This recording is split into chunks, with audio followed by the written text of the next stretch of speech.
Second time ಹೋಗ್ತಾ ಇದ್ದೀವಿ. ನಮ್ಮ ಪ್ರಯಾಣಿಕರು ಬಂದು ಫಸ್ಟ್ ಟೈಮು, ಅದು ನಾನು ಹೋಗ್ತಾರೆ ಸೆಕೆಂಡ್ ಟೈಮು. ಮೊದಲ ಸಲ ಹಾಕಿದ್ದೀನಿ, ಅಪ್ಡೇಟ್ ಮಾಡಿದ್ದೀನಿ ವಿಡಿಯೋಗಳು.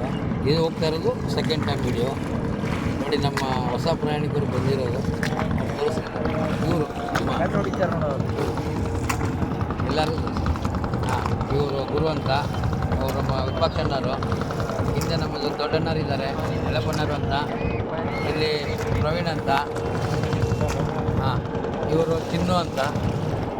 ಹಾಂ, ನಾವೀಗ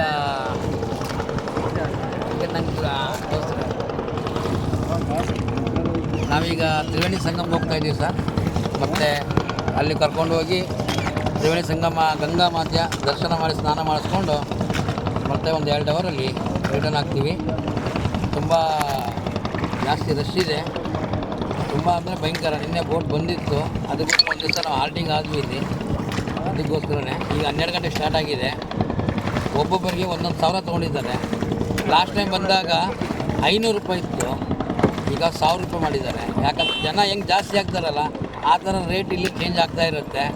ಒಂದು ಬಿಟ್ಟು 10 ಬೋಟ್ ಕೇಳ್ಕೊಂಡು ಕಮ್ಮಿ ರೇಟ್ ಮಾಡ್ಕೊಂಡು ಹೋಗ್ಬೋದು. ಇದು ಹೇಳ್ಬೇಕಂದ್ರೆ ಸ್ಪೆಷಲಾಗಿ ನಮ್ಮ ಕರ್ನಾಟಕ ಜನತೆಗೆ ಹೇಳ್ಬೇಕಂತಲೇ ಇಷ್ಟಪಟ್ಟು ಹೇಳ್ತಾ ಇದ್ದೀನಿ. ಹಾಂ, ಯಾಕಂದ್ರೆ ನಮ್ಮ ಕರ್ನಾಟಕದವರೇ ಜಾಸ್ತಿ ಬರ್ತಾ ಇರೋದಿಲ್ಲ. ಯಾಕಂದರೆ ಎಲ್ಲ ಕಡೆ ರೇಟು ಜಾಸ್ತಿ ಹೇಳ್ತಾ ಇದ್ದಾರೆ. ಬಾರ್ನಿಂಗ್ ಮಾಡಿ ತೊಗೊಳ್ತಾರೆ. ನಾವು 1000 ರೂಪಾಯಿ ಕೊಟ್ಟಿದ್ದೀವಿ ಇಲ್ಲಿ ಗೋಪುರಕ್ಕೆ. ಏನು ಮಾಡೋಕ್ಕಾಗಲ್ಲ, ಪರಿಸ್ಥಿತಿ ಹಂಗಿದೆ. ನಾವೀಗ ಗಂಗಾವತಿ ದರ್ಶನ ಮಾಡಿಕೊಂಡು ಸ್ನಾನ ಮಾಡುವಾಗ ನೆಕ್ಸ್ಟ್ ವೀಡಿಯೋದಲ್ಲಿ ನಿಮಗೆ ಒಂದು ಅಪ್ಡೇಟ್ ಮಾಡ್ತೀವಿ. ಓಕೆ, ಬಾಯ್.